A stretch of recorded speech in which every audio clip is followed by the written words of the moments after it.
Hey everybody, this is Grace. In this video, I'm going to talk about, how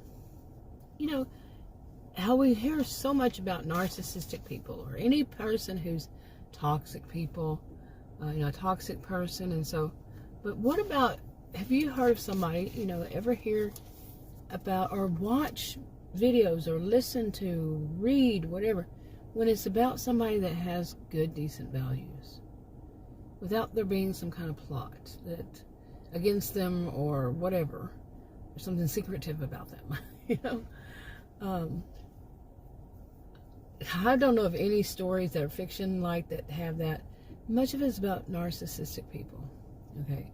But anyway, I did a video about Cassie, and Cassie's in her early 50s, and basically she's a copycat.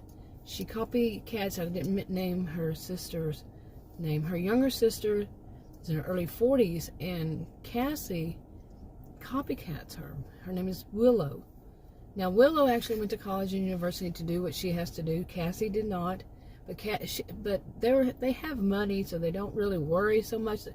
The actual residence is their mother's house, and but Willow, she travels for her job a lot.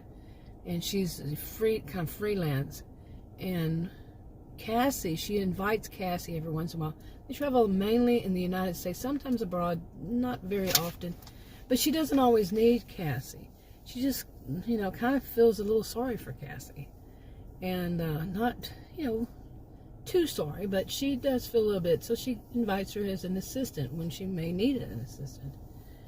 So anyway, I did a video about Cassie. And how her whole behavior, she mimics everything about her younger sister in order to try to feel equal to, and then she goes in extreme to feel superior to her sister, her younger sister. And like I said, that's the kind of narcissistic, histrionic types of behaviors working there. Some would call them, or just toxic person all around. Now, I also have a character in this hypothetical fictional story about Travis. Okay, Travis he's in love with Willow. He's in his early 40s too. They went to school together and all that. Now, Travis is a good, decent person. Okay, like I said, we hardly ever hear anything about good, decent people, really. But what I was doing was comparing the kinds of actions that Cassie does when she mimics her sister's actions. I'm talking, she mimics everything from her voice to her nonverbals, her verbals to her nonverbals, her movements. When Willow's actually working, Cassie mimics those on video. As though but all she's doing is sitting there talking, but she's actually doing the movements because she's playing a role. She's role playing. When she's not intentionally saying that, she's not intentionally doing it, it's just that she is doing it. She has done the thing of copycatting her sister so much, she's just like practically, that's like her alter personality. You see, she's just abused that so much. But now Travis, he does something that some people, he does videos too, and some people may think of them as kind of funny, but they know him. They know him because he works part-time, seasonal. Besides making videos, he works behind the desk at a lumberyard, the inside store and all that. And they go to him. It's a small town, small county, small, population-wise. And they go to him, and usually on Saturday, because they're not the types to go to bars. The county's pretty much dry. It's not forced dry, but yeah, pretty much. And so they go to him, and he's like the bartender, although he's in the lumberyard, in the store. And they tell all their woes to him, and they know his body movements, his verbals, his nonverbals all around. Okay, and then when he's on video, he's standing behind something that's kind of similar, and he has his body movements, and just like he does at the Lumberyard. Some people, if they didn't know that he worked at the Lumberyard, they didn't know him, they would think that his body movements were very weird. You see what I'm saying? As far as Cassie, when she's doing it on video, it is weird. Because she doesn't have any job that people we know. So, I mean, don't we all kind of know people when they have jobs, they have certain kinds of body movements that they do on a regular basis? Like you go to the post office, how is the post office? You know, they're reaching for this, they're reaching for that. And you pretty much know them, okay? You pretty much, you know, if you're growing up in a small town or you just stay in your area, they're usually the same people. They're not revolving door job people quite often. You know, sometimes, but you see what I'm saying. Now, if you saw me, if you knew me, you would see that I talk with my hands. I'm doing this while I'm doing the videos. I'm talking with my hands too. My dad used to ask me about that. Why I do that, I don't know. I've been doing it since I was a little kid. But anyway, so like I said, you know, he works at the Lumberyard in the store, and he does videos. He does videos, whatever he thinks is in need at the time. It doesn't have to be about anything that would be at the Lumberyard. Like, they also have a, you know, garden nursery, and they have mainly lumber, lots of lumber people pick up there, but they also have other things for construction, reconstruction, this kind of stuff. But he doesn't necessarily do that about, you know, like if somebody came in, and some people, they know that he does his videos. He's a kind of a, you know, he's known for it. They'll come and say, hey, why don't you talk about this weekend? You know, this day, not this weekend, whatever day. He does them more than once a day. Well, he does like one a day for most days. And he said, okay, I'll talk about that. And they just like hearing it from him. They like being the ones that gave him that thought. You see, that topic. So she says, okay, will do.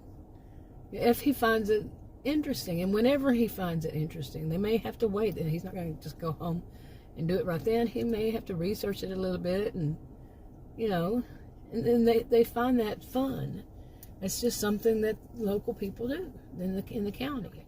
But like I said, also they'll treat him like he's a bartender. They'll come in and they say, man, you know, some of them will, not all of them, of course. They say, man, I got this problem on my mind, and he just listens to them like, you know, bartender does. And they, you know, a lot of, like counselors, they're taught that listening is a big part of it. Just so the person has someone to listen to them. But anyway, so he just listens. He's not one on really giving advice. You know, where I grew up, people, most people seldom ever gave advice unless they better give it right then and there so the person doesn't get hurt, you know, something like that. But they don't really give direct advice. They story tell. You know, they tell some story that, well, when I was young, and some people these days might think that's narcissistic. When somebody comes to you with a problem, it's to tell them a story about what happened to you. No, that's how some people learn to do.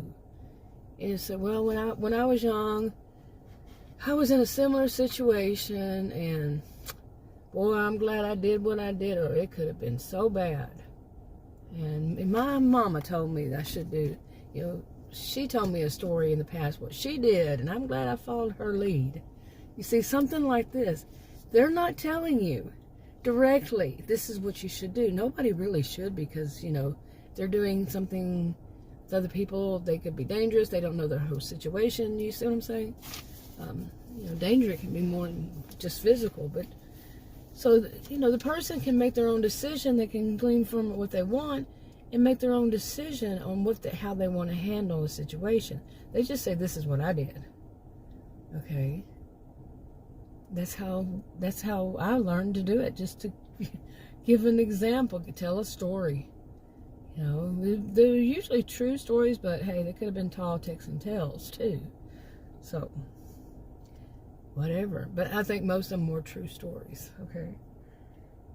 Lots of experiences. But anyway, so he knew a lot of secrets about people in town because they treated him like he was a bartender. There was no alcohol involved, but they did. And they just poured out their woes to him.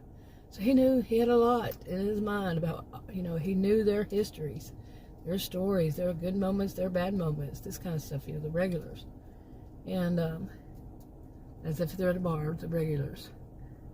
But the thing about it is, not many people knew much about him. You tell me if that's not the life of an empath. Really. Think about somebody who calls themselves an empath. I'm not too fond of that term, but, they're very empathetic. But isn't that kind of like the story of them?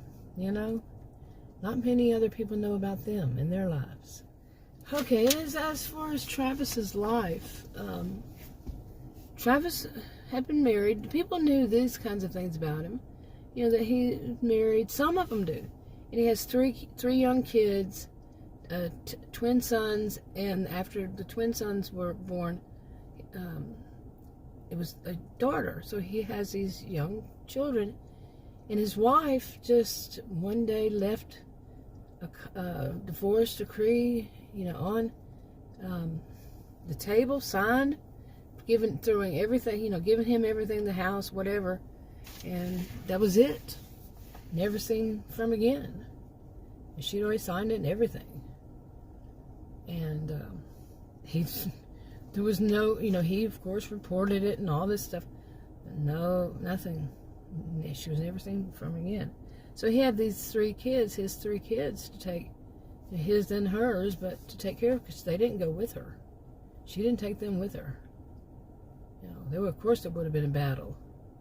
So, not many people know that.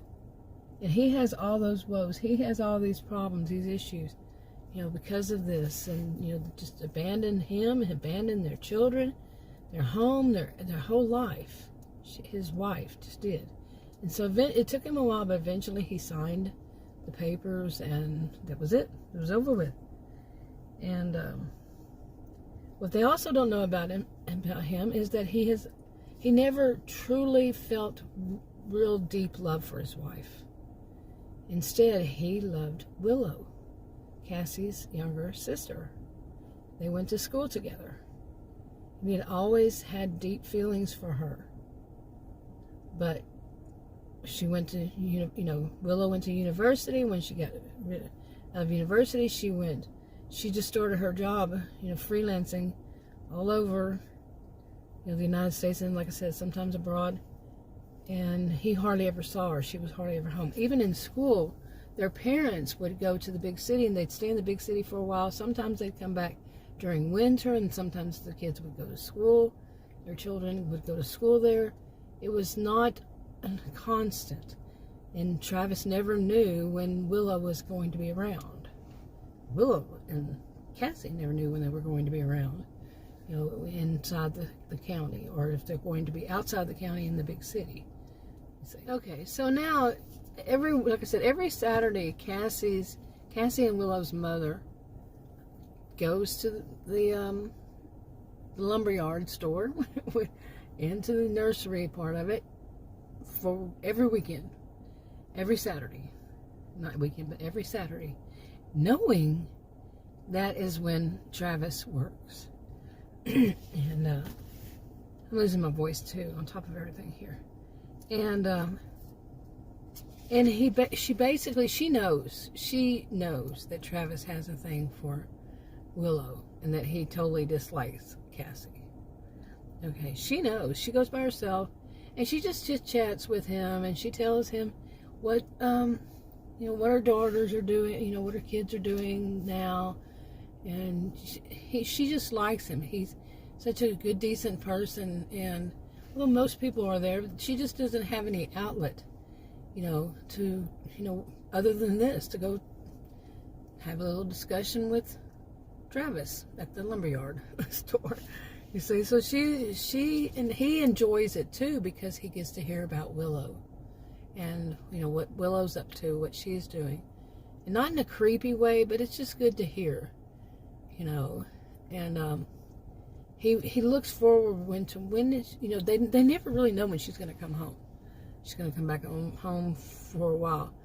But then some things happened, and some things they were calling all the people in that they could back into the county that were landowners and property owners and just people in certain groups. And Cassie and her mother, Cassie, Willow, and their mother were into. So anyway, if you want to hear more, stay tuned. And you know, I've been doing these stories, hypothetical fictional stories, for years, and they're rough drafts, really rough drafts. That's what I put it, rough drafts. And they help me to organize. Some things may change just on whim because it didn't fit right, or I got it wrong, like the dates and ages, and I can do that. And but it helps me to organize the storylines. Like I said, some of the storylines change. I have more than one channel, various storylines. It's all of one big series. Part of it's all a big mystery. And these are some of them characters, but it's also an example of you know what some good decent people do, empaths, that kind of leaves them out, you know. And then there's the narcissistic one, if you can watch that other video, that they only want to be the only ones to shine, kind of thing. Even if they have to fake it, they have to copycat, and they're just fake, like Cassie. And good decent people, empathic, like Travis. Okay. Anyway, I think that's enough for this one. I'm losing my voice, and I'll talk to you on another video. Bye.